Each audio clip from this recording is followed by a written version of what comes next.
nuestro prójimo. Es ser luz en medio de las tinieblas. Es guiar en medio de un camino lleno de confusión y trampas. Dar nuestro testimonio de conversión es revelar nuestra intimidad con la única intención de dar la mayor gloria a Dios. Es un agradecimiento a quien nos renueva y nos levanta en cada caída. Es una obra de fe, esperanza y caridad con nuestro prójimo. Es amar a Dios y al prójimo. Convertirnos al Señor es decirle sí a la guía de nuestro Padre, que siempre nos dará lo que necesitamos para ganar la vida eterna. Dar ese fiat a imitación de nuestra Santísima Virgen María, nuestra Madre. Hágase tu voluntad para dejar de... Los hermanos en Cristo, en su canal Mater Fátima o bien Misión a las de Plata, en su programa de conversiones. En esta ocasión tenemos a Raúl Paco Páez, que es comunicólogo, teólogo y además es fundador del Centro Monte Alto, lleva el Rosario para Hombres y tiene un amplio conocimiento en todos estos temas de la democracia, colaborador en el programa Candidato Certificado. Y bueno, no voy a decir todas las credenciales porque en resumen es un católico militante, pasó de ser pues un católico tibio, por así decirlo, en el mundo, a dar la militancia. Gracias, Paco, por estar con nosotros. No, gracias a ti por invitarme. La verdad es que, digo, como advertencia desde ahorita que no estoy aquí para ponerme de ejemplo de nada, pero si mi testimonio, mi caminar puede ayudar a otros, pues que sea para gloria de Dios, y gracias por invitarme a este canal y a esta iniciativa tan buena que tienes. Así es, todo sea para mayor gloria de Dios y bueno, principalmente estos testimonios que los hacemos justamente para eso y que toquen los corazones y traigan a más personas a la conversión. Pues vamos a consagrar este video al Sagrado Corazón de Jesús y al Inmaculado Corazón de María con un Ave María en el idioma consagrado a nuestra Santa Madre de la Iglesia Católica, a Dios mismo, en latín, ¿ok? In nomine Patris et Filii et Spiritus Sancti. Amén. Ave Maria, gratia plena, Dominus tecum, benedicta tu in mulieribus, et benedictus fructus ventris tui, Iesus. Santa María, Mater Dei, ora pro nobis peccatoribus, nunc et in hora mortis nostre. Amén. Sagrado Corazón de Jesús. En vos confío. En el nombre del Padre, del Hijo y del Espíritu Santo. Amén. Pues Amén. bien, Paco, muchísimas gracias. Entonces, pues queremos saber cómo fue tu vida, cómo fue tu infancia, si naciste en cuna católica, cómo ha sido todo.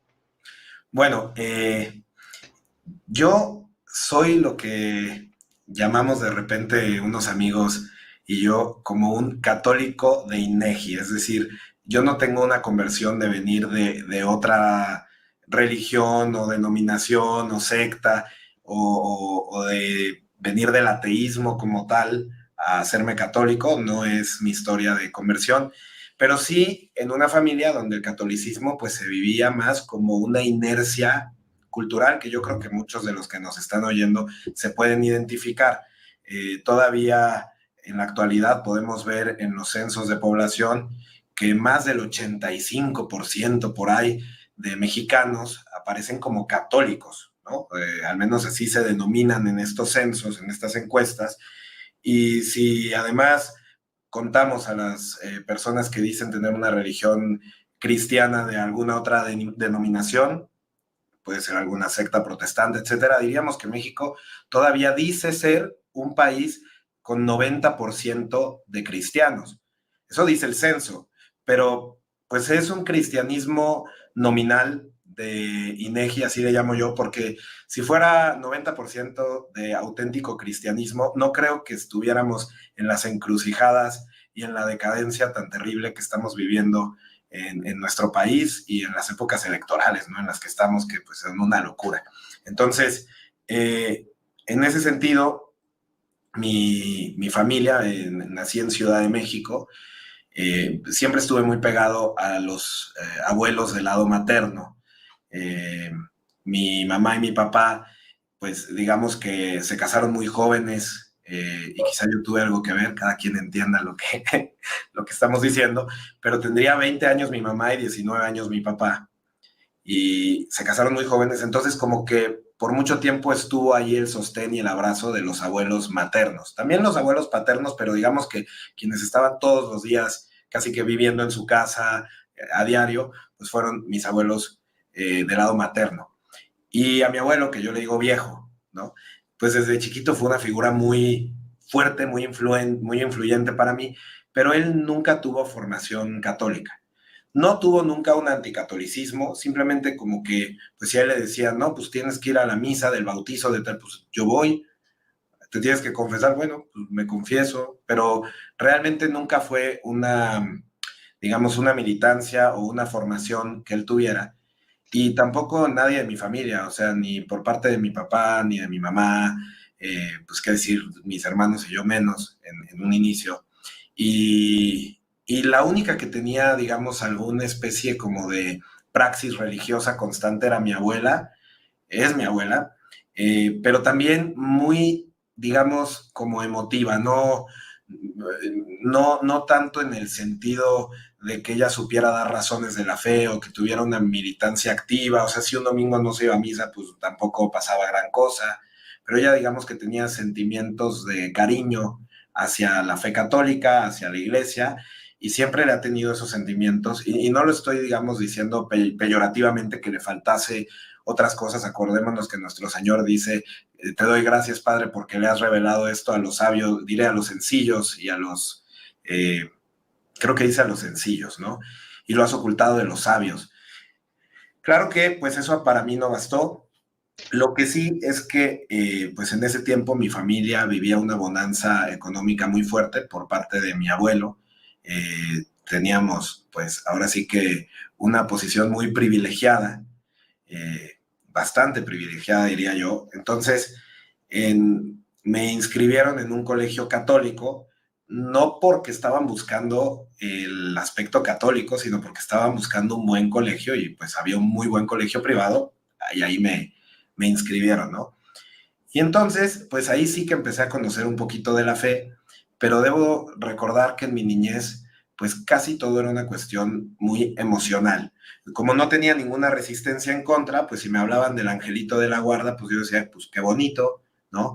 Luego había una imagen de Cristo donde, si tú te fijas bien, en esa imagen parecería que a un lado la luz le forma un cáliz y en la frente como si fuera una hostia. Entonces yo me entretenía de repente viendo esta imagen y me daba cierta simpatía, pero finalmente todo era una cuestión pues emocional, no era una cuestión de un ardor y de un celo apostólico.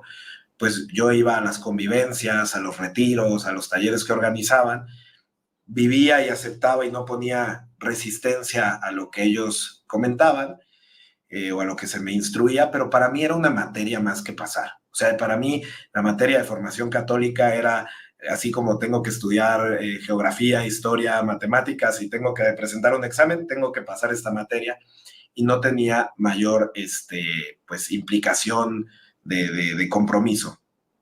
Pero luego vino una época difícil para mi familia que comenzó con la separación de mis papás.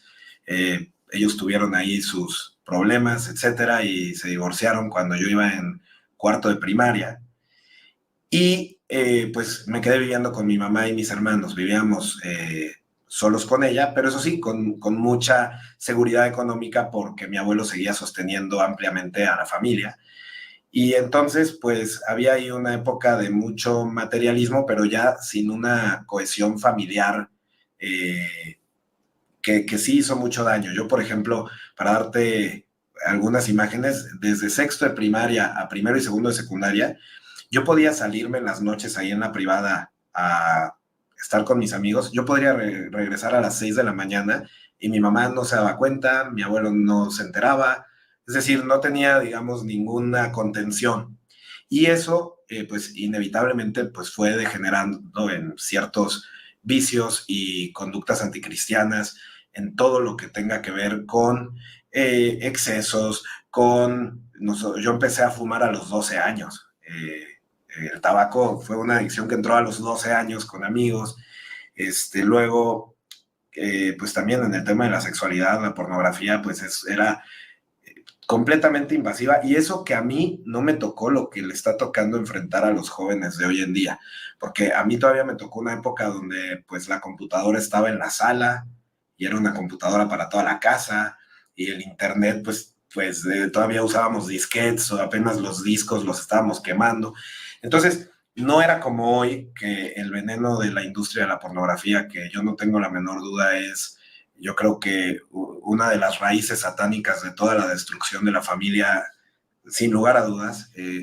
Es un enemigo, además, oculto, porque es un tema que como que no se quiere tocar, ¿no? O sea, no se quiere tocar ese tema. Y sí, hacemos marchas pro vida, que están muy bien, hacemos marchas para no la legalización de las drogas, pero esta droga tan venenosa que está en la raíz de tanta destrucción familiar, de tanta miseria, de tanto rompimiento del tejido social, no lo queremos, como que no lo abordamos, como que está ahí, como que cada quien, pero es súper destructivo, y yo tuve que enfrentar de alguna manera, sin ninguna supervisión y orientación más que lo que llegaba a rescatar de aquel colegio, pues tuve que vivir esta etapa, y que me fue completamente difícil. Yo puedo decirte que por muchos años yo tuve lo que consideraría una verdadera adicción en este tema, eh, y sin saber realmente si estaba bien, o siempre tuve como una sospecha, intuición de que algo no estaba bien ahí, pero el ambiente y los amigos te decían, bueno, no pasa nada, todo el mundo, al final no le des mucha importancia, pero siempre hubo ahí una espinita que yo decía, algo aquí, ¿por qué me da vergüenza? ¿Por qué me siento mal? ¿Por qué? O sea, si fuera un tema que no tiene ningún daño, pues ¿qué pasaría, no? Y eso, pues además, empezó a impactar en mi seguridad personal, con el divorcio de mis padres, yo viviendo sin esa contención y a merced de pues, ciertos excesos, que además no son nada positivos para un adolescente de 11, 12 años, pues evidentemente yo empecé a perder cierta seguridad personal y a caer en una narrativa de victimismo. O sea, a mí me gustaba verme a mí mismo como alguien que había pues sufrido, que sus papás se separaron y que pues estaba yo viviendo muy solo. En realidad todas estas cosas eran más de una narrativa, porque te digo que mi abuelo siempre estuvo ahí al pie del cañón, sin formación religiosa, pero siempre un hombre muy bueno, muy sano, como los hombres de antes, con valores, con un ejemplo increíble. Y entonces, bueno, mi mamá pues también empezó a tener ahí problemas por la depresión que le causó la separación. Entonces ella, digamos que no estaba apta para poder cuidar de nosotros o guiarnos y demás. Y pues fue una etapa de mucha, pues sí, de formar, ¿no? Y pues me acuerdo que en ese sentido, por ejemplo, en el tema de la sexualidad, pues sí hubo una promiscuidad que fue después muy dolorosa de aceptar, en una serie de vivencias y excesos que pues digo, no debí haber vivido, pero bueno, hoy por hoy te puedo decir que le doy gracias a Dios también por esas experiencias, no porque las quisiera, porque Dios nunca quiere el mal, pero porque Dios es experto en sacar cosas buenas de las peores tragedias, ¿no? Es decir, de la crucifixión tenemos la victoria y la vida eterna. Qué peor tragedia que la muerte de Dios hecho hombre, y qué mejor regalo lo que se obtuvo de ahí, ¿no? Entonces Dios, que es experto, pues yo hoy le puedo agradecer que, que nunca estuvo lejos de mí, aun cuando yo viviera pues esos pecados y esos vicios y esas pues malformaciones.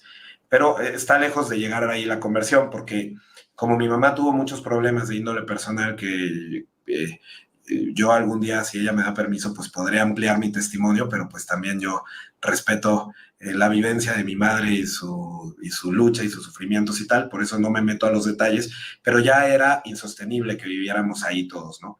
Entonces, mi abuelo, en un acto también como de querer conservar a la familia y demás, eh, empieza con un nuevo negocio en Morelia, Michoacán, nos lleva a Morelia, pero ahí ya nos pasamos a vivir con mi abuelo, en la casa de mi abuelo. Antes vivíamos mis dos hermanos y yo, somos tres hermanos y tengo un medio hermano también, pero en ese momento mis dos hermanos y yo, vivíamos con mi mamá y nos fuimos a vivir a Morelia en casa de mi abuelo. Y eso para mí fue un choque brutal, o sea, porque mi abuelo era de que yo estaba ya en tercero de secundaria, iba a empezar la prepa, y mi abuelo era de que, oye, voy a salir con mis amigos, y él me decía, regresas a las 8 de la noche, ¿no? Porque pues para él su vida, sus tiempos, su formación fue muy distinta en cuanto a los tiempos de estar con los amigos, el esparcimiento. Y yo sí en un primer momento tuve un choque muy fuerte con mi abuelo, porque pues había una generación de brinco entre la suya y la mía, y yo sentía que él pues no comprendía nada, ¿no? Entonces tuve un momento también como de profunda rebeldía. Pero sucedió que en la escuela pasó algo interesante. En tercero de secundaria yo por primera vez entré a un colegio laico. Entonces yo hasta ese momento cuando yo escuchaba de gente no católica o de ateos o de sectas, pues yo creía que todos los no católicos vivían así de que en Timbuktu, ahí en el Medio Oriente, pero yo no sabía que era una realidad, pues. Entonces yo entro a una escuela laica y mixta además, que yo siempre fui en un colegio primero de puros hombres. Entonces llego a una escuela laica y mixta y bueno, de entrada el tema de la pornografía y la lujuria ya habían hecho sus daños, entonces yo en ese momento dije, todas me gustan, todas, o sea, para mí era como muy nuevo estar conociendo a las niñas del salón, ¿no? Y luego también sucedió que esto me parecía raro, que cuando se hablaba de religión hostilmente hacia el catolicismo, hostilmente hacia las Sagradas Escrituras, yo defendía la fe católica, pero no desde un celo apostólico del sentido católico, sino por la formación católica de las materias que había pasado en el colegio anterior. Entonces, cuando alguien hablaba de que cómo es posible que solo 7 días la creación, si hay millones de años, la ciencia enseña y tal, pues yo se me hacía muy fácil decir, bueno, es que hay que entender el sentido literario del texto y que no es un libro de ciencia, es un libro que quiere dar un mensaje. Entonces yo me encontraba defendiendo puntos católicos, pero sin pasión detrás o sin ningún afán de defender la fe como tal, sino más bien quizá con un poco de soberbia o vanidad de querer decir, pues yo sé más y ustedes no. También sucedió algo que lo tengo que decir, mi nivel académico yo en el colegio pues era de 6, 7. Y cuando entré a tercero de secundaria a este colegio laico en Morelia, pues yo ya era de 9. Yo creo que el nivel ahí estaba desajustado, pero me sirvió como una experiencia emocional correctiva porque me hizo sentir que podía yo estar en los primeros lugares, ¿no? Entonces también como que abrió un apetito del conocimiento. Y luego, pues ya ahí hubo otros problemas donde mi mamá tuvo que irse a vivir a Estados Unidos, otras historias, y pues yo ya estaba en una visión como muy negativista de la vida, de las cosas, y yo estaba abierto a, pues digamos, a cualquier experiencia nueva que me quisieran proponer. Y en ese sentido, yo creo que Dios fue muy bueno, me cuidó mucho porque a veces simplemente no se dieron esas oportunidades que yo, si alguien me invitaba a probar alguna droga, etcétera, yo estaba muy abierto. Pero pues no sucedió en ese campo, al menos no tan pronunciado. En el tema de la lujuria y eso, pues sí, esa parte era, en ese momento tenía un control total de mi vida y de mi mirada y de mis pensamientos era un tema pesado, ¿no? Pero luego sucedió que mi abuela, como ella acostumbraba, pues de repente sí me pedía que la acompañara a misa. Y pues en una de esas yo la acompañé y me acuerdo que me llamó la atención una chica que estaba cantando en el coro, ¿no? Y entonces yo decía, ay, pues estaría padre hablarle, pero no sé, tal, y no me atrevía. Te digo que además yo tenía un tema ya de seguridad personal, porque yo siempre, perdón que haga de repente estos flashbacks, pero creo que vienen a bien. Y yo siempre, cuando antes de la separación de mis padres, fui alguien, tuve una infancia muy seguro de mí mismo. Siempre que jugábamos con los primos y demás, creo que hasta yo resultaba excesivamente quería ser el centro de atención, el protagónico, el personaje principal de cada película, y no tenía ninguna vergüenza de nada, ¿no? Pero cuando a partir de la separación de mis papás sí me volví un poco más retraído, me empecé a juntar con gente más retraída, a los que también tenían ahí, les dirían hoy, yo no lo considero así, pero los rechas, ¿no? De la escuela. Entonces empecé a vivir también estos temas del bullying en la escuela en los últimos años de secundaria, y sí había afectado mucho mi seguridad personal. Por eso para mí irle a hablar a esta chica en el coro, pues era una locura, y más porque ese coro en esa iglesia llenaban como 3 o 4 bancas, eran muchos, y pues llegar ahí a pararte delante de todos a tratar de sacarle conversación, pues parecía una misión imposible, ¿no? Pero entre estar acompañando a mi abuela y viendo a ver cómo diseñaba yo esa estrategia y demás, me acuerdo que una vez, por no sé qué mosca me picó, pero dije, bueno, voy a formarme en la confesión, me voy a confesar. Y estaba yo, había una banquita, y cuando se acaba la banca ya los que siguen tienen que estar esperando en la fila de pie. Yo estaba en el último lugar de los sentados, y de repente llega esta chica, ¿no? Del coro, y se para al lado para confesarse también. Y entonces dije, aquí no están los 40 que están en el coro, aquí yo puedo platicar con ella y tal. Y entonces le digo, hola, ¿no? Y ella me dice, hola, pero pues se voltea porque pues ella no está ahí para platicar con nadie. Y yo de, ¿cómo te llamas? Y ella me dice, no, pues tal, ¿no? Y yo no sabía ya cómo sacarle plática. Entonces yo recurrí a alguna de mis experiencias del pasado del colegio católico, porque muy rápido yo dije, a ver, ella se ve que está metida en estas cosas de iglesia. Yo lo único que tengo de cosas de iglesia pues son cierto club católico al que pertenecí. Pues déjame, le cuento y le digo, oye, ¿sabías que yo estuve en un club católico que se llamaba tal, ¿no? Y entonces ella voltea y me dice, yo también, yo aquí estoy en ese club.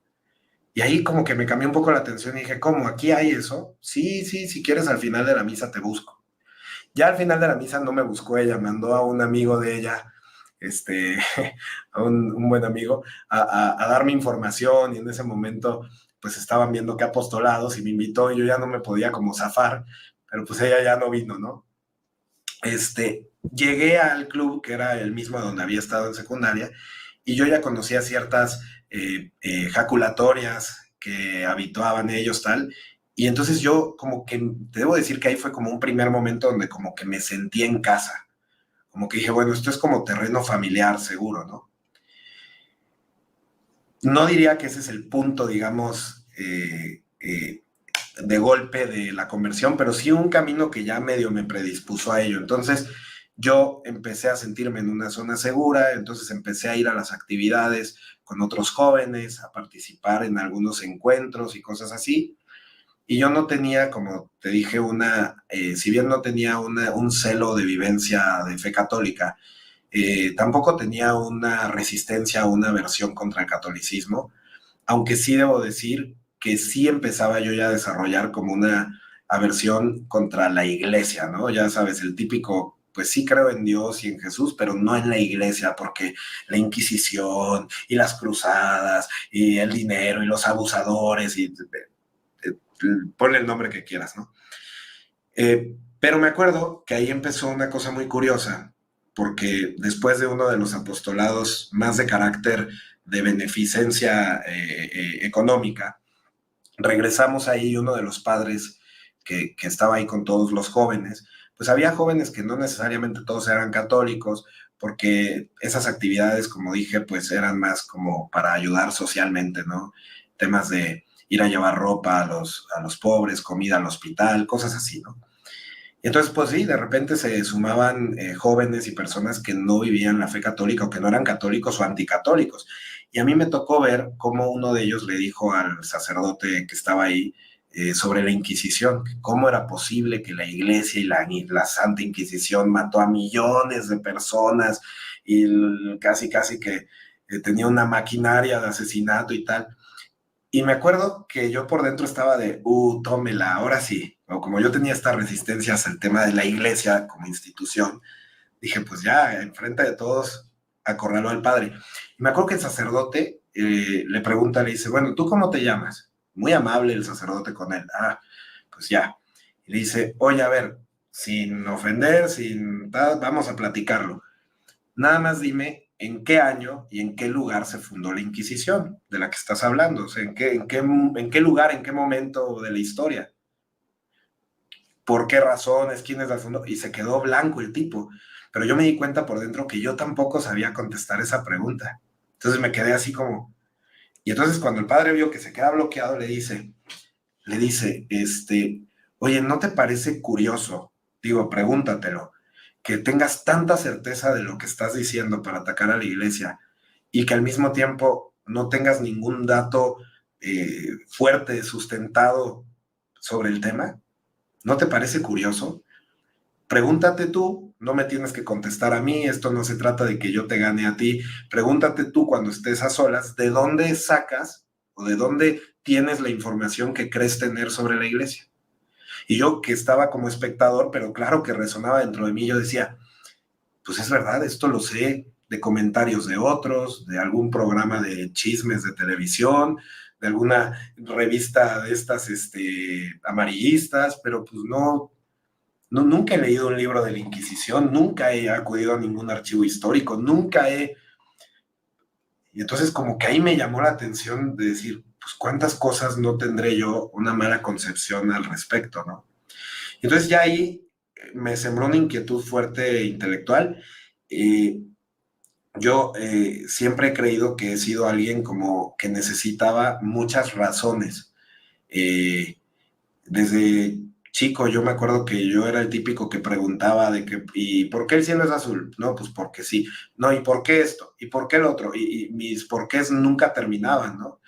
Eh, y como que yo había entendido hasta ese momento de mi vida que la fe, pues era como algo que tú tenías que sostener desde los sentimientos, que no tenías que abordar con la razón, de alguna manera, o sea, que estaba separada de la razón y que bueno, que cada quien tenía su verdad, que cada quien tenía, es decir, yo decía, yo tengo mi verdad del catolicismo con el que nací, al colegio que fui, pero pues yo creo que hay muchos caminos igual de válidos que te llevan a Dios, igualitos, o sea, al final del día si alguien, o ni siquiera a Dios, a la fuerza superior, a ese como nube etérea donde todos vamos a llegar al final, o sea, como que yo traía ahí medio ideas mezcladas, pero pues ahí como que empezó una inquietud mía de querer conocer más, ¿no?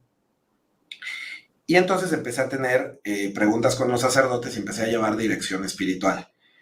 Y tuve sacerdotes que estaban ahí en Morelia de gira, que fueron muy buenos. La realidad es que sé que no estamos libres en la iglesia de ministros, pues que de repente fallan por miseria humana, por cobardía o hasta por traición, pero también me he dado cuenta que muchos no hablamos de la gran mayoría de gente bien intencionada que está dando su vida por Cristo y por las almas todos los días de una manera silenciosa, callada. Esos no salen en los programas de televisión, esos no salen en las escándalos de redes sociales, ¿no? Pero es gente que silenciosamente está ahí, ¿no?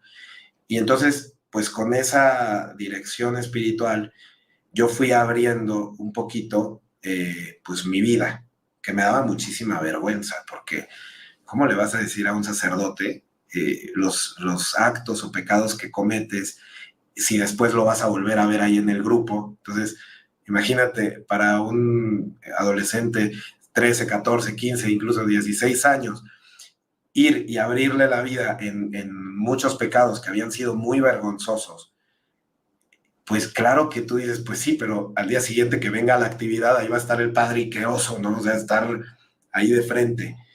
Y entonces me costó trabajo empezar a abrir. Yo me acuerdo que yo sudaba cada que quería en dirección espiritual o en confesión abrir el alma y las cosas que ellos me enseñaban que sí eran pecados, que sí ofendían a Dios, que sí nos privaban de la gracia. Eh, pues ahí me di cuenta pues que al final sin la gracia de Dios no podemos nada. Ya al final te platicaré un poquito de esto porque yo creo que todas las conversiones el protagonista es nuestro Señor. Uno puede disponer el corazón, pero finalmente hasta Él nos da la gracia de responderle. Ni siquiera es mérito nuestro poder responder a su invitación. Ahí también hay un impulso. Entonces, bueno, el punto es que yo sí me conmoví mucho de la misericordia de Dios. Y entonces hubo como dos vías que de alguna manera concretaron mi conversión. Una fue la parte intelectual racional. Yo cuando ya entonces dije, ok, me quiero confirmar, etcétera, uno de los padres que estaba dando la plática de confirmación relataba un episodio de San Agustín donde en un debate, no sé si los maniqueístas o otra de estos grupos contra los que debatía San Agustín, le dijeron en un debate, hablando de cómo cada quien tiene su verdad o cómo la verdad es inaccesible, ellos decían, su sentencia final era, la verdad no existe. La verdad, así, la verdad como tal, no existe. Y San Agustín les respondió, ¿eso que acabas de decir es verdad o es mentira? O sea, tu sentencia de la verdad no existe, esa frase, la verdad no existe, ¿es verdad o es mentira? Y ahí algo explotó porque entendí la pregunta que hacía San Agustín. Y algo explotó intelectualmente y dije, claro, si ellos contestan que la verdad no existe, es verdad, pues hay una verdad, ¿no? Estarían diciendo que sí existe la verdad. Y si dicen que es mentira su frase, pues la verdad existe. Es decir, los caminos llevaban a defender la verdad sí o sí. Y me di cuenta que si bien la fe no se puede meter a un laboratorio para hacer el método científico y pesar los argumentos, eso no quiere decir que sea irracional. La razón va encaminada hacia la fe y la fe en todo caso supera la razón, pero no la contradice. Y entonces cuando yo descubrí ese esplendor de la verdad, como diría San Juan Pablo II, yo dije, quiero saber todo. O sea, me interesa conocer todo. Y inició mi pasión por la apologética y eventualmente por la teología, que después ya la hice en un grado académico. Eh, pero una pasión desbordante porque hay verdadero gozo y un recto placer en el conocimiento de la verdad. Estamos hechos para la verdad, entonces cuando resuena en nuestros corazones, pues es una maravilla. Y yo aprendí a no tenerle miedo a quien da un argumento que parecería estar contrario a lo que tú crees, porque detrás de cada tergiversación, detrás de cada desviación, siempre hay una verdad. Es decir, la mentira necesita la verdad para existir. Si yo te digo que este control remoto es negro, para que ese concepto de decir que es de color negro sea mentira, quiere decir que hay una verdad sobre la cual se está mintiendo. La verdad no necesita la mentira, la verdad está por sí misma, pero la mentira siempre tiene que tener una verdad sobre la cual mentir. Entonces, cuando viene un ataque, cuando viene un engaño, cuando viene algo, yo no tienes idea cuánto le agradezco a mis opositores y adversarios en el mundo intelectual de las ideas y de la filosofía y de la teología, porque ellos me han dado un temario que yo no hubiera podido conseguir en ningún otro lado. O sea, ellos me han dado una lista de temas que yo tenía que ir a investigar, porque eso sí, procuré siempre ser muy honesto en decir, esto no te lo sé contestar, dame tiempo y luego lo platicamos. Y ahí me ponía yo a investigar el tema y a ver si era cierto, a ver si no, del tema que digas, ¿no? Y entonces eso fue armando pues como una red interconectada de las verdades de la fe. Algo que yo he visto es que todas las verdades de la fe de alguna manera están interrelacionadas.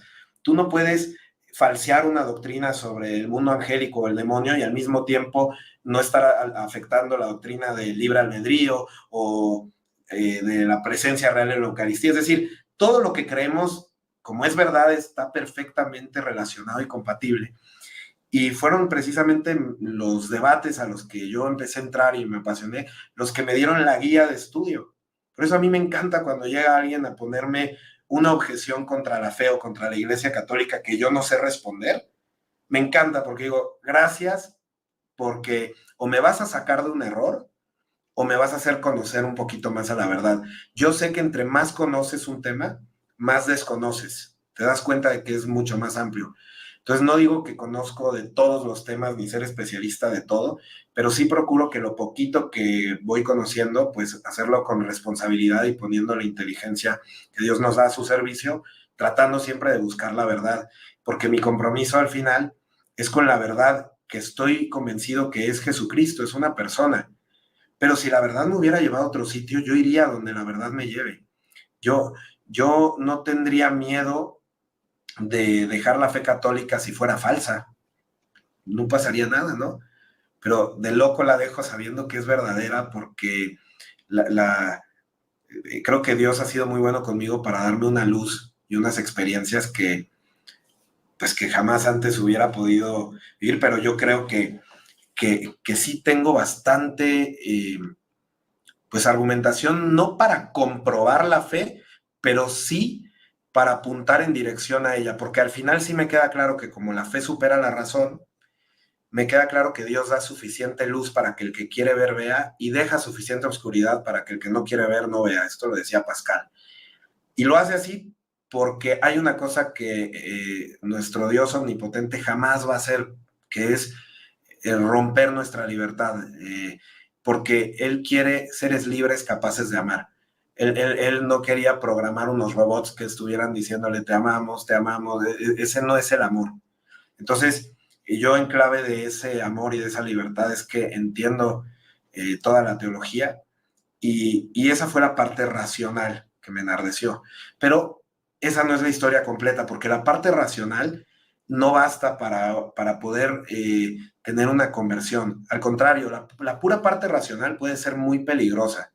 Puede llenarte de vanidad espiritual, de soberbia, de querer debatir por ganar, y, y puede hacerte sentir y meterte en esta trampa de creer que tú mereces o que tú tienes que hacer cosas para merecer a Dios. Y por eso, como que tú quieres presentarte todo digno ante Dios para decir, pues obvio me tienes que amar porque yo he sido muy bueno, porque he hecho estas cosas o porque... Entonces, como que la pura parte intelectual no basta. Recordemos que los demonios son seres angelicales mucho más inteligentes que los seres humanos y quizá de los mejores teólogos que han existido, pues son esos ángeles caídos que antes de su prueba, pues debatían teológicamente los temas de Dios y de su existencia, y quién no conoce también las escrituras como el demonio, ¿no? Entonces, tener intelectualidad no te va a salvar. Se tiene que poner al servicio de Dios, pero verdaderamente en lo que toca el corazón fue su misericordia, su misericordia. Ese es el punto central de la conversión. Yo me acuerdo que hablando con un director espiritual y con un confesor, pues yo ya en esa época tenía tan pronunciado el tema de mis pecados en el tema de la lujuria, que había veces que yo sabía que tenía que confesarme a pesar de que me había confesado ayer. Yo decía, híjole, imagínate la vergüenza, padre, ¿no? Y yo me acuerdo que al menos esos sacerdotes santos, que además llevaban un proceso conmigo, no era como desconocidos, siempre tuvieron una misericordia increíble y una prontitud a la atención que yo digo, caray, o sea, quizás si yo fuera cura, yo a este chavo le hubiera dicho, no, no, no, hasta que no pasen 2 meses no te acerques, ¿no? O sea, y una vez yo ya estaba desesperado, o sea, yo me sentía atrapado y desesperado, porque además, y ahí te va el quid de la cuestión, tú me dices si vamos en tiempo y le meto, eh, me tocó ir a una convivencia vocacional a uno de sus seminarios y a mí me encantó lo que vi. O sea, yo ahí vi un orden, una caridad, una paz, una alegría en los seminaristas y también la parte estética. Me gustaba mucho ver cómo todos estaban con sus sotanas y el alzacuello. Y decía, esto es como estar en una película, ¿no? O sea, esto está genial. Y varios amigos querían hacer el proceso y a mí el padre me dijo, oye, uno de los que estaban ahí orientadores me dijeron, oye, tú no, ahorita no, acabando la prepa no, porque pues sí no has vivido muy ordenadamente tu sexualidad y la iglesia tiene que cuidar eso en la vocación, entonces como que quizá tú no tienes vocación. Y eso para mí fue terrible, o sea, no tienes idea cómo me pegó, pero yo creo que además me pegó, veto a saber que se mezcló ahí, si vanidad, si soberbia, pero el típico que te dicen, cuando no puedes, entonces sí lo quieres, ¿no? ¿Por qué no puedo? ¿Por qué yo no? Y esto de que a veces hacemos daño en la iglesia porque alguno de los sacerdotes contaba que Dios tiene un plan para ti y que puedes elegir otros planes, pero que si te equivocas nunca vas a ser tan pleno y tan feliz. Entonces yo traía esta obsesión de decir, o sea, si ya la regué sin saberlo o viviendo lo que viví y tal, no voy a poder tener el plan A. pues me va a tocar el premio de consolación. Y entonces yo decía, esto es como una catafixia de esas de Chabelo, donde ya no te llevas el coche, pero te llevas la lavadora. Y para mí eso era terrible. Ahorita me río, pero sí era un tema de llorarlo, ¿eh? Y de sentirme pues completamente indigno de Dios y no querido por Dios. Y casi casi que yo tenía esta visión y que a la fecha tienes que lucharla de como si Dios o le dieras asco o te viera menos, pero era muy profundo, ¿no? Y yo me acuerdo que una vez, en desesperación, porque ya ese día me había confesado en la mañana y me tuve que confesar en la noche otra vez, yo hablando con el padre le dije, ya, me rindo, no sé, o sea, yo estaba destrozado. Y entonces, pues con las metáforas quizá infantiles que se te pueden ocurrir a esa edad, yo le decía al padre, porque sentía que no me entendía, yo le decía, a ver, padre, es que sí entiendo que Dios es misericordioso, pero entienda, es como si yo estoy en un bosque y en ese bosque hay un hoyo, y pues sí entiendo que pues de repente no lo ves y te caes en el hoyo. Entonces viene el guardabosques y te ayuda a salir. Y hasta ahí vamos muy bien. Pero si al día siguiente te vuelves a caer al hoyo, pues sí da un poquito de penita hablarle al guardabosques, ¿no? La segunda vez es como, imagínate, sería como, hola, ¿me puedes ayudar? Soy el mismo de ayer. ¿Me puedes sacar otra vez, por favor? Y si eso se repite 3, 4, 5, cuando ya llevas 100 veces, cuando ya ni siquiera es un tropiezo, cuando ya tú te avientas de clavado, así de, ¿con qué cara llamas al guardabosques, no? O sea, ¿con qué cara?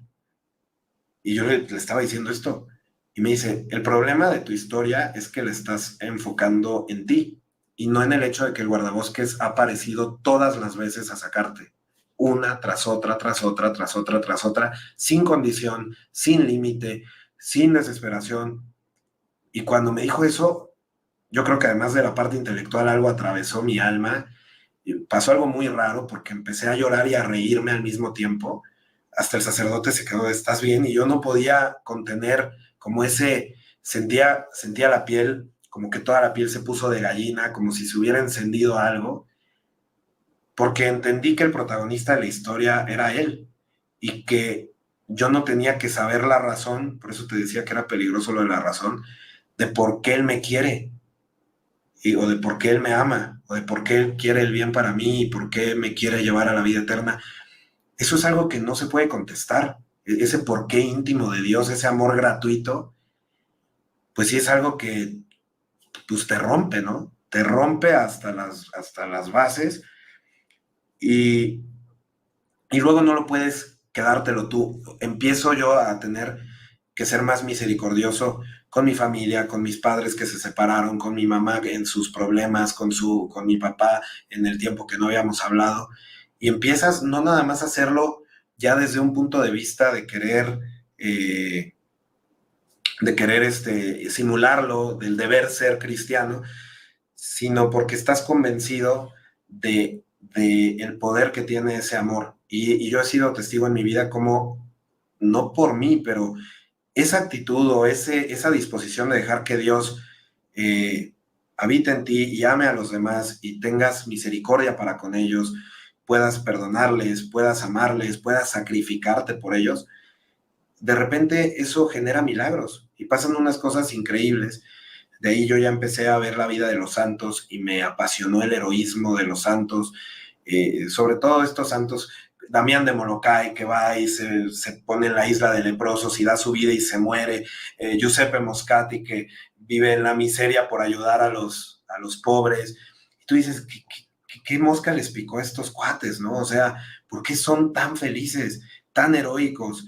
La Santa Vaquita que hablaba Benedicto XVI en una de sus encíclicas, esclava, golpeada, llena de cicatrices, pero dándole amor a sus amos terrenales para tratar de ver en ellos a su amo del cielo, que es Cristo, que dices, es una locura que el mundo actual no entiende, que el mundo actual te acusaría de ingenuidad, y sin embargo es la gente con mayor paz, más felicidad, de una cosa increíble. ¿Qué resumiría yo? Que todo el mundo habla de la conversión, cuando San Pablo se cae del caballo, ¿no? Pero se nos olvida hablar de las muchas conversiones que tenemos que tener en nuestra vida todo el tiempo.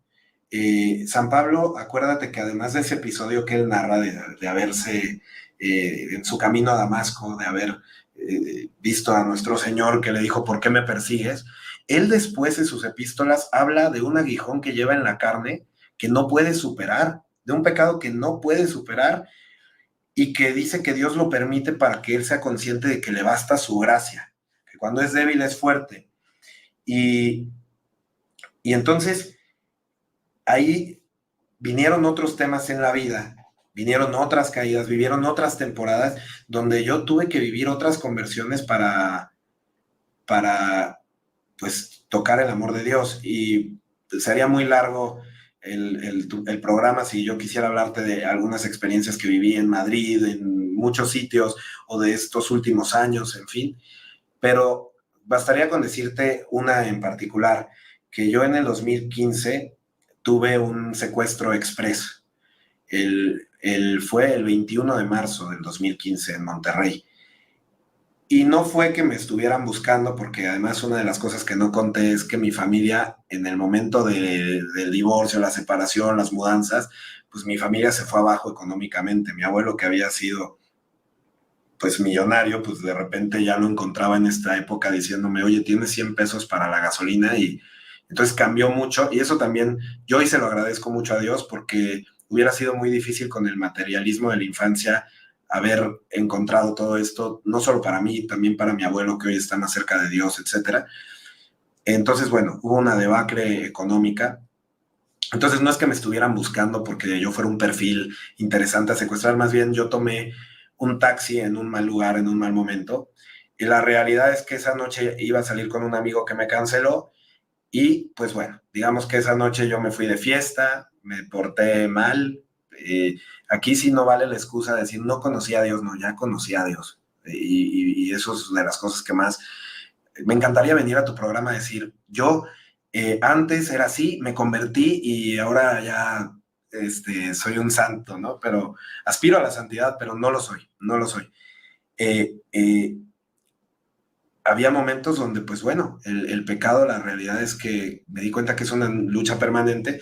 En esa época yo había tenido un rompimiento de pareja y ya me di cuenta yo que en momentos de depresión o de estado de ánimo bajo, pues yo era mucho más propenso a como, después de que pase ese primer momento de conversión y esa pasión y que se vuelve la rutina de la fe, el día a día, la oración constante, donde no se siente nada, donde todos los sentimientos se estabilizan, pues es muy fácil de repente en una caída, pues recurrir a las placeres o pasiones mundanas para, pues no sé, te entra ahí eh, la locura. Y entonces yo esa noche, pues ya, yo estaba en pecado mortal, pues cuando me secuestraron.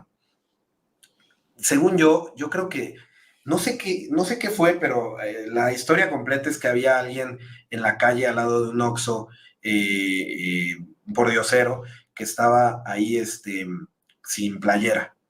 Y yo estaba queriendo comprar unos cigarros en el Oxxo, porque el vicio, ahí te digo que estaba ya viviendo otra vez, y estaba tocando porque pues estaba cerrada la puerta a ver si alguien abría, y en eso lo volteé a ver, y yo no sé si quise lavar la conciencia, yo no sé si dije, bueno, sí la estoy regando, pero aquí déjame hago puntos, yo veto a saber.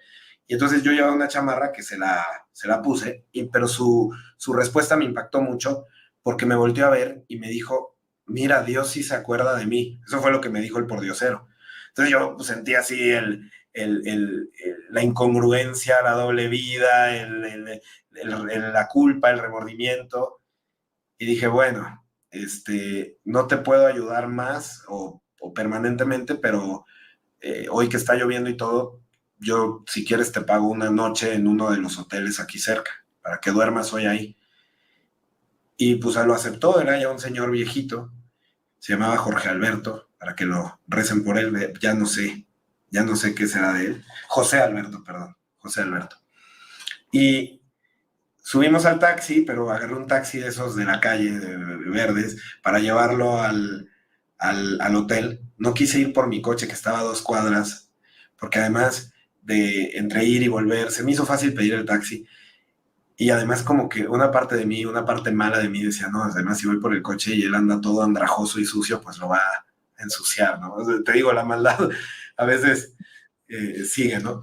Pero bueno, lo subo al taxi, convenzo al taxista de que me espere allá afuera y entonces ya lo registro, la que nos atiende en recepción también queda muy conmovida y yo empiezo a decir, no, no, pues no pasa nada, gracias a Dios, tal. Y ya, él se registra en el hotel y le incluye el desayuno y tal. Y dije, bueno, me ayuda una noche. Entonces yo salgo y me vuelvo a subir al taxi.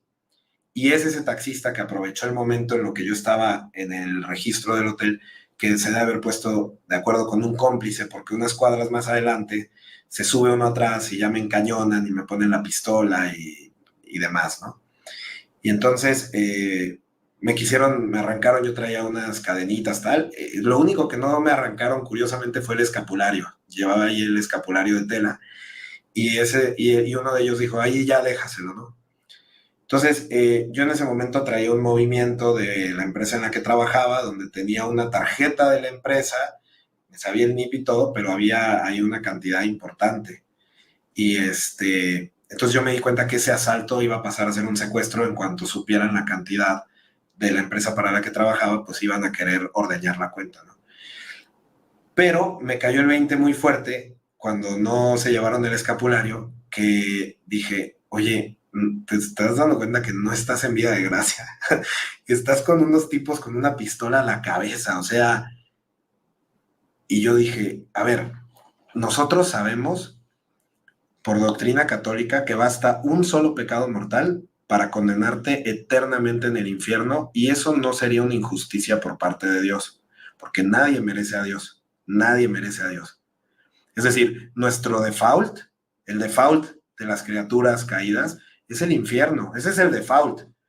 La salvación es un don y es una gracia de Dios, no es un derecho mío, no es una exigencia, no es, qué injusto, qué mala onda. Entonces, sabemos que Dios puede operar fuera de los sacramentos, porque Dios es Dios y puede hacer lo que quiera, cuando quiera, como quiera. Y en ese sentido, pues apelamos a su misericordia, pero no sabemos. O sea, al final, el único camino seguro que conocemos para la salvación es la fe católica y los sacramentos y la vida de gracia. Ese sí está garantizado porque Él mismo nos los ha revelado.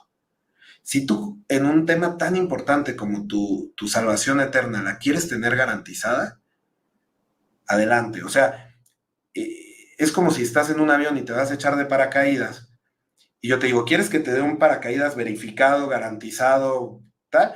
O agarramos una mochila al azar a ver si te toca paracaídas. Pues solamente un loco haría la apuesta insegura, ¿no?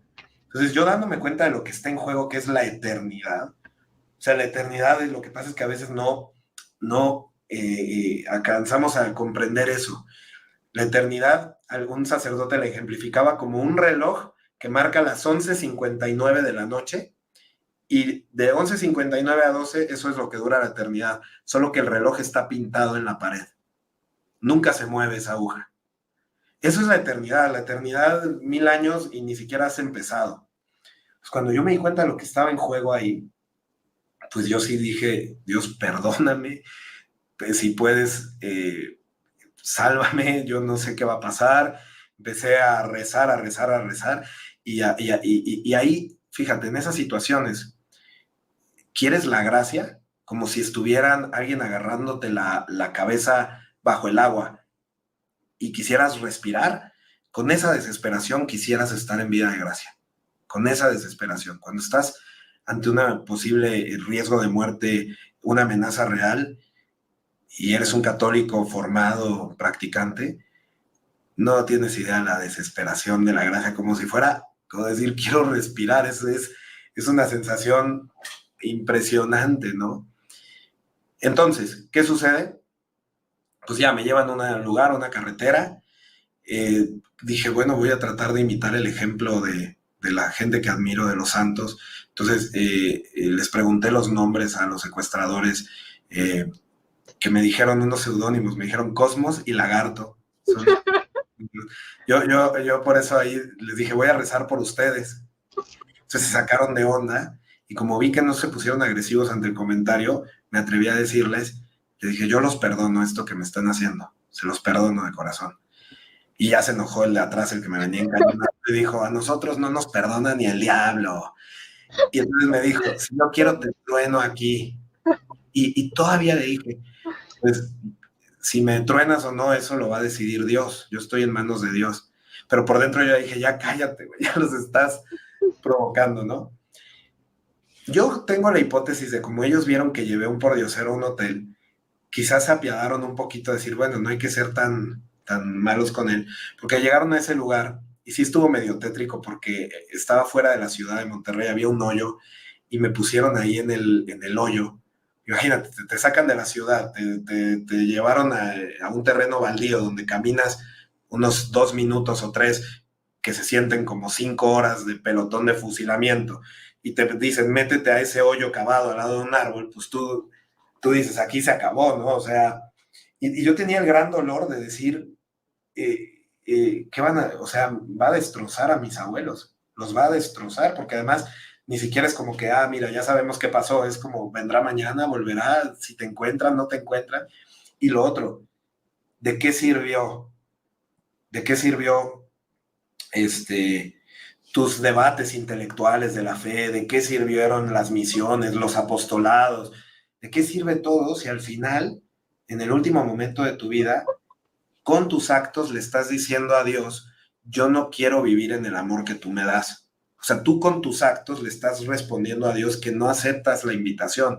No es que Dios te esté corriendo, es que en el lenguaje del amor de Cristo, de los mandamientos, quien me ama cumplirá mi palabra, no es que te lo estés ganando, no, simplemente es que es el estado en donde tú dices, sí quiero una vida en comunión contigo, o te estoy diciendo, no quiero comunión con Dios. Y digo, qué triste acabar así, ¿no? Y me encomendé a la Santísima Virgen María. Después, el 25 de marzo, en la fiesta de la Anunciación, fui a agradecerle, me consagré a la Virgen, a su Inmaculado Corazón. De hecho, fue chistoso porque ellos me dejaron vivir ahí, me dijeron, te levantas cuando veas el sol, si te levantas antes te van a matar, ¿no? Y ya cuando escuché como que se fueron, dije, no creo que se hayan quedado aquí, pues ya corrí, pedí ayuda y bueno, más anécdotas que podría contar. Pero al día siguiente yo llegué a mi casa, cambié el número físico de afuera de la casa porque pues estaba paranoico de que vinieran, cambié el teléfono, les dije a mis abuelos, etcétera. Y antes de ya dormirme y encerrarme, me fui corriendo a un lugar donde iban a hacer un rezo del rosario y sabía yo que iba a haber sacerdotes y me fui a confesar, pero mira, así de que nunca quiero no vivir en gracia, ¿no? Buscar la gracia cuando caemos. Quizá no podemos tener la garantía absoluta de que no vamos a caer en algún pecado, pero, pero es como si te mordiera una víbora cuando pecas. ¿A poco tú dirías, ay, bueno, ahí voy el domingo a que me chequen el veneno? Ya el domingo a ver si hay en la fila, porque ahorita no me queda nada cerca, ¿no? No, no, no, esa cosa tienes que ir de inmediato, es en calidad de urgencias.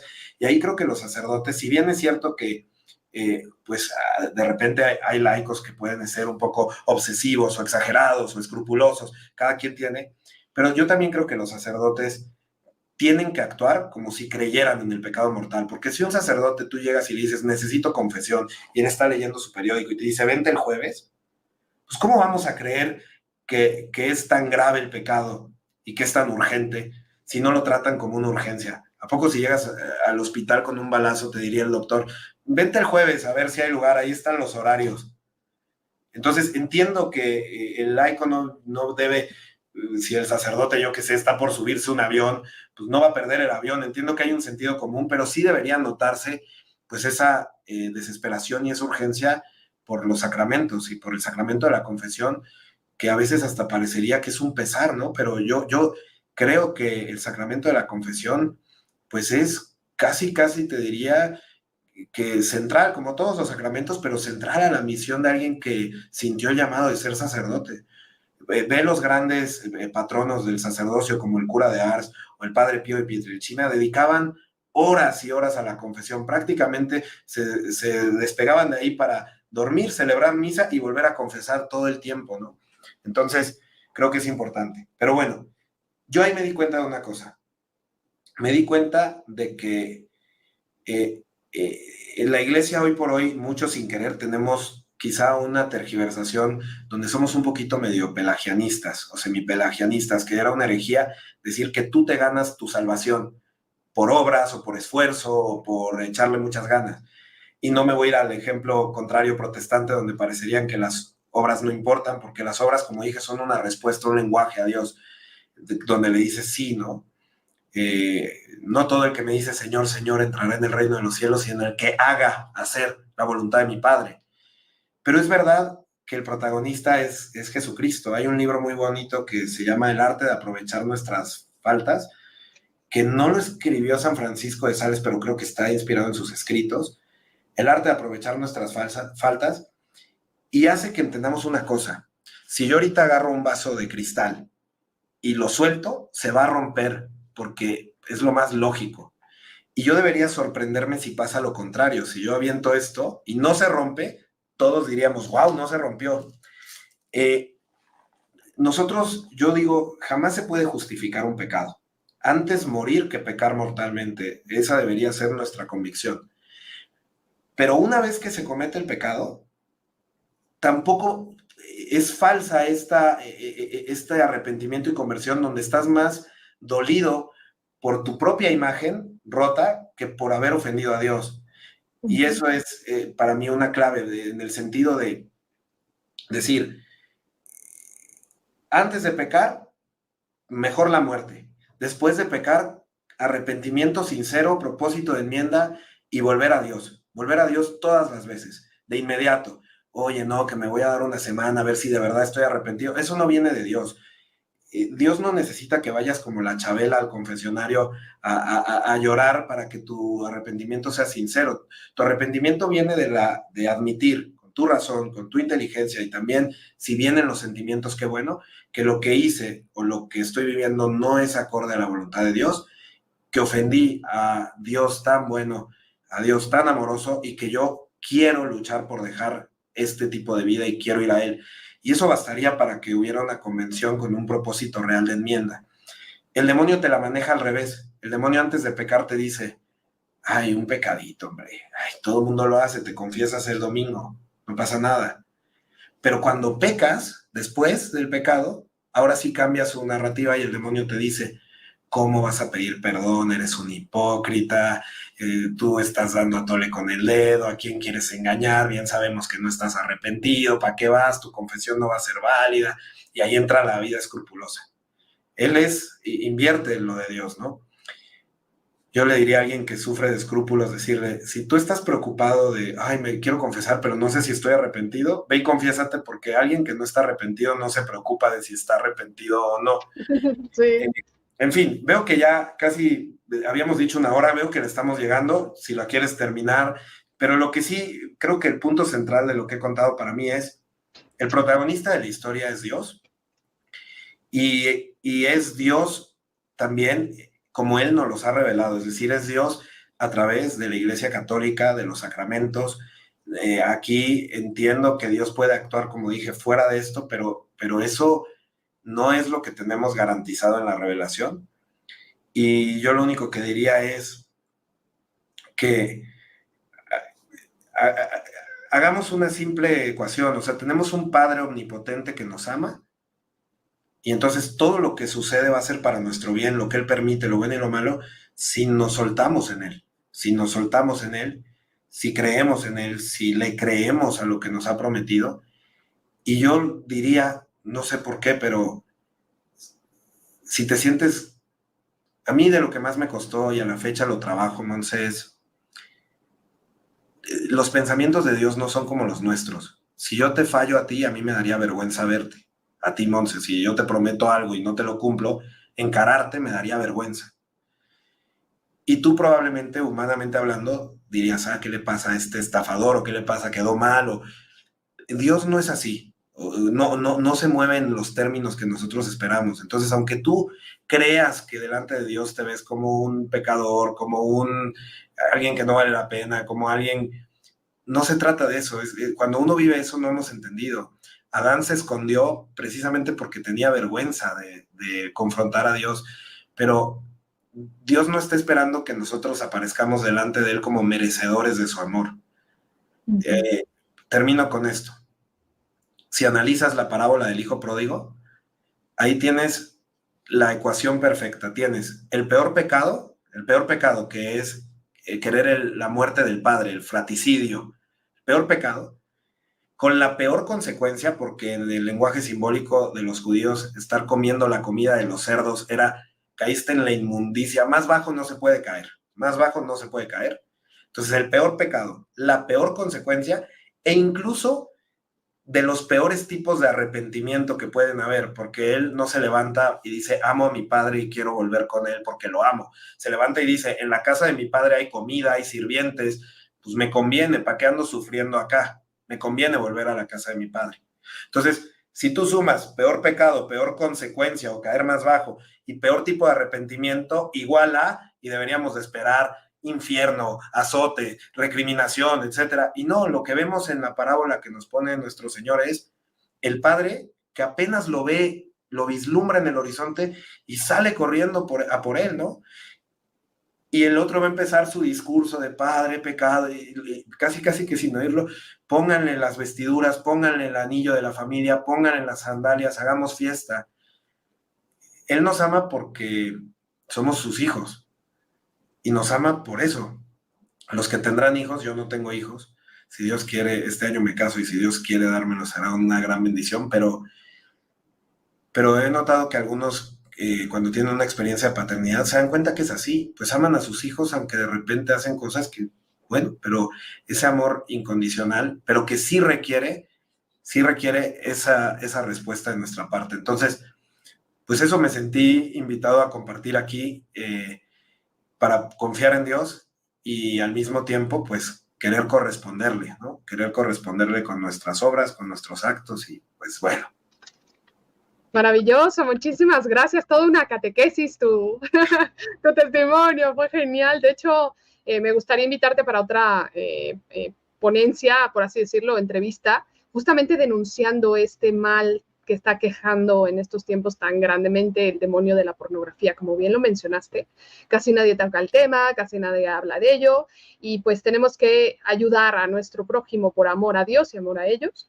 Y creo que sería bueno pues también ayudar y dar opciones de cómo se les puede ayudar, cómo salir, porque pues se cae en un vicio tremendo y es un demonio el que aqueja atrás para estar constantemente hacer caer. Entonces el demonio de la lujuria hay que destaparlo y destapar todos estos males, ¿verdad? Porque detrás de la pornografía está la trata de blancas, la prostitución, las drogas, toma de territorios, corrupción con el gobierno, o sea, podemos ver una Aborto. cantidad, el aborto también, podemos ver uno de los más grandes males que está en la humanidad y que la mayoría no denuncian, como bien lo dices, o sea, pocas personas. ¿Tú crees, Monse, que si un joven hoy empiezan a los 7 años de edad, 8 años de edad, con la facilidad del teléfono, porque tienen un teléfono y pueden acceder a todo lo más explícito que te puedas imaginar? ¿Tú crees que si se le hace un hábito, un vicio de consumo constante de pornografía hasta sus 25, 27 años, constante, ¿tú crees que él va a tener la capacidad de tener una vida sexual ordenada, próspera, en un matrimonio con su esposa? Muy difícilmente. Es muy Muy, difícil. muy. Solo la gracia de Dios. Solo la gracia de Dios, y yo debo decir que yo creo que lo que a mí me ayudó en la vida es que a partir de un punto hubo confesión, confesión, confesión, y algo pasó ahí que yo no puedo explicar, porque sí lo veo en compañeros que no vivieron lo mismo y que hoy pues han terminado en otro sitio, pero yo le agradezco mucho a Dios que pues contuvo esto, pero sí creo yo que si no existiera la pornografía como existe hoy en día, sí creo que muchos problemas sociales de los que hay ahorita terribles, no los estaríamos viviendo. Y entonces mucha gente no le pone el dedo en la punta. O sea, la pornografía debería ser ilegal en todos los países. Y no solo ilegal para menores de edad, ilegal para mayores de edad también, porque es una verdadera pandemia que causa unos estragos terribles, que está comprobado científicamente, que objetiviza a la mujer, que promueve la violencia, Sí. es decir,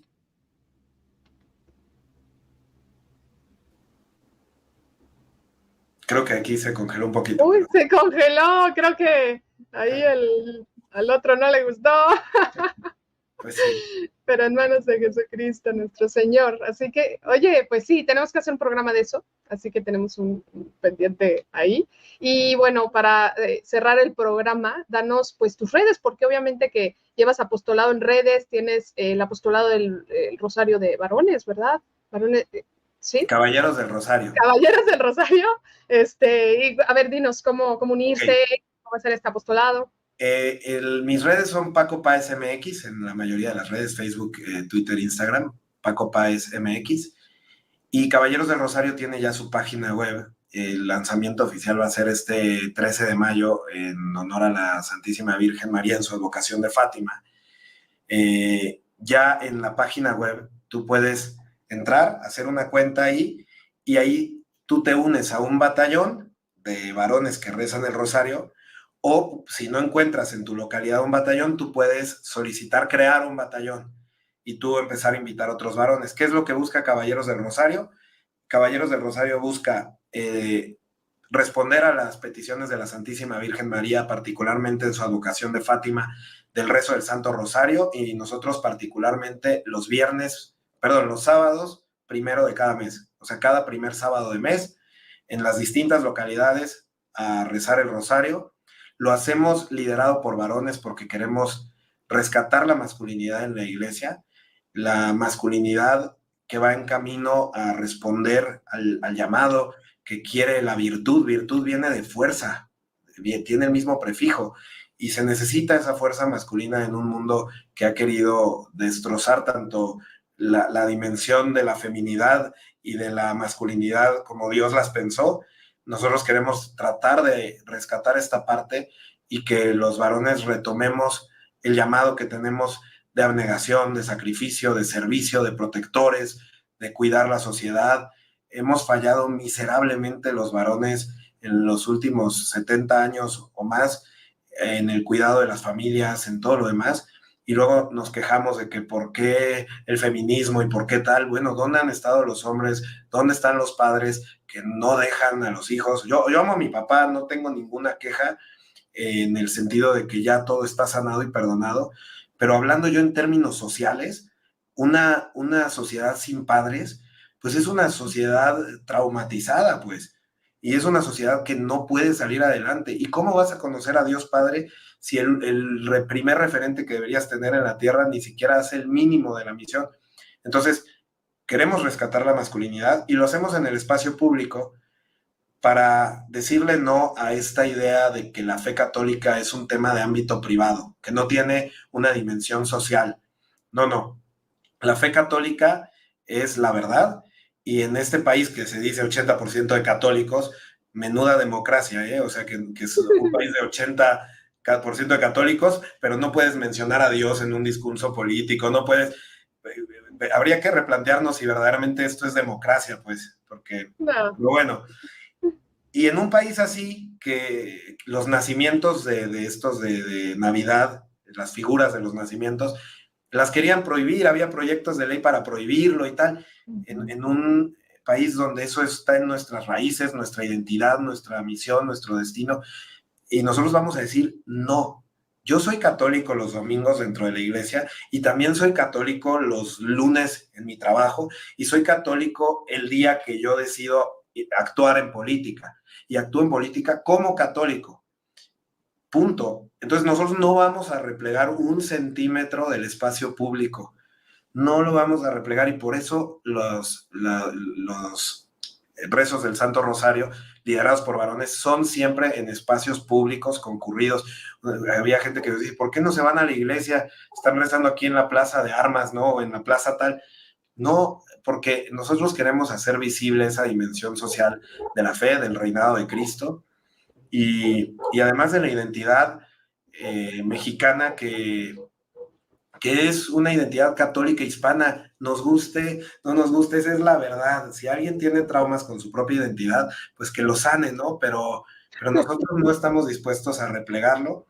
Invitamos a todos los varones a que asuman su papel, a que vuelvan a ser esposos virtuosos, protectores, proveedores, padres ejemplares, y aunque tengamos caídas, tenemos la fuerza de Dios que nos apoya a levantarnos en su seguimiento, y además la intervención o intercesión de la Santísima Virgen María, que pues con ella no hay riesgo, pues es garantía, ¿no?, de camino. Así es, así es. Bueno, el rezo del Santo Rosario, llamado a todos, y varones, pues bueno, como ejemplo de patriarcas como San José, pues a dar testimonio, porque el testimonio arrastra. Entonces, si ven en la calle que hay varones rezando, dicen, a ver, ¿qué es esto, no? Entonces, dar ese testimonio es como ver a un sacerdote con sotana en la calle, es un gran testimonio del amor a Dios sobre todas las cosas y de que Cristo reine en todos los ámbitos de nuestra vida, porque Cristo es Rey, entonces Él ya ganó la batalla. Nosotros solamente hay que dar testimonio de ello y dar testimonio en todos nuestros actos, en donde estemos y en todo momento. Y como bien lo dices, el sacramento de la confesión, algo tan importante, porque los vicios recurrentes suelen ser demonios que nos están aquejando. Entonces, si hay un demonio atrás, sea lujuria, sea pereza, sea gula, sea soberbia, sea cual sea, la confesión nos va a ayudar a liberarnos de él o a darnos la fortaleza para contrarrestar o combatir todos esos vicios que nos llevan a cometer pecados mortales. Entonces, es muy importante una confesión cotidiana, el rezo del Santo Rosario, misa si pueden diario, si no, pues al menos adoración eucarística, y la obligatoria es los domingos, yo diría vayan diario, pero pues bueno, lo que se puede y cuando se puede, dándole la mayor gloria a Dios. Y en cada una de nuestras vocaciones, pues a lo que Dios nos llama a hacernos cargo. Así que, pues bueno, esto es un llamado muy, muy bello. Espero que hagamos ese siguiente programa. Y bueno, yo creo que tienes de todos los temas que sacaste ahí hilo para hacer una cantidad de programas importantes. ¿Tienes canal de YouTube? No, yo no he abierto hasta este momento. Estamos en un proyecto que no sé si preanunciarlo aquí, que se llama Laico Político, laico católico, laico político. Y estamos tratando de configurarlo justo para hacer contenido y empezar ahora un canal pues de temas de la fe, pero también la fe relacionada con la política, la postura católica ante ciertos fenómenos, que bueno, confusiones que hay ahorita y demás. Entonces, bueno, lo pueden ir buscando porque ya existe, pero ahorita apenas lo vamos a empezar a nutrir. Ahí con unos amigos estamos en este Qué proyecto. bueno, por favor, sáquenlo antes de las elecciones para que abran los ojos a tantos que justamente, como dices, están confundidos, ¿no? Porque la supuesta democracia en México nos ha puesto 3 candidatos que van para la misma agenda y está mal, así de simple, está mal. Me daría para todo un programa de lo absurdo que es el sistema democrático que nosotros estamos avalando todo el tiempo y convalidando, pero absurdo ya no solo en términos fundamentales religiosos, en términos obvios, así evidentes, así que uno dice, qué impresión cómo el miedo es tan fuerte, es una de las emociones base que más nos mueven. El miedo en nuestro desarrollo, en nuestro sistema biológico nos mueve, ¿no? Tengo miedo y actúo. Bueno, aquí el miedo ha condicionado a México a estar en una especie de jaula de hámster, todos así luchando, corriendo en el lugar para salvar a México supuestamente, pero en el mismo sitio, repitiendo la misma fórmula, que nada más vamos de mal menor en mal menor hasta llegar al mal total, porque yo no sé a dónde llevan esos escalones, mal menor, mal menor, mal menor, mal menor, pues no sé a dónde llevan, y más cuando es la formulita sistémica. Mira, yo ya sé que no es programa de esto, pero nada más les diría a la gente, le regalamos a los enemigos de la cristiandad la fórmula perfecta para que los católicos lo apoyen. Pónganos 2 opciones, una más fea que otra, y vamos a apoyarte siempre la menos fea con la excusa del mal menor, una tras otra, tras otra, tras otra. Entonces ellos dicen, bueno, avanzamos 10 o 5, pero vamos avanzando. No es así, están haciendo una mal interpretación de esa doctrina que apunta Santo Tomás en otro contexto, con otra intención. Pero bueno, no es tema de este programa, pero yo sí diría que al final del día tenemos que ser católicos en todo momento, y sí creo que la fidelidad a Dios, la victoria ya está asegurada, Cristo ya triunfó.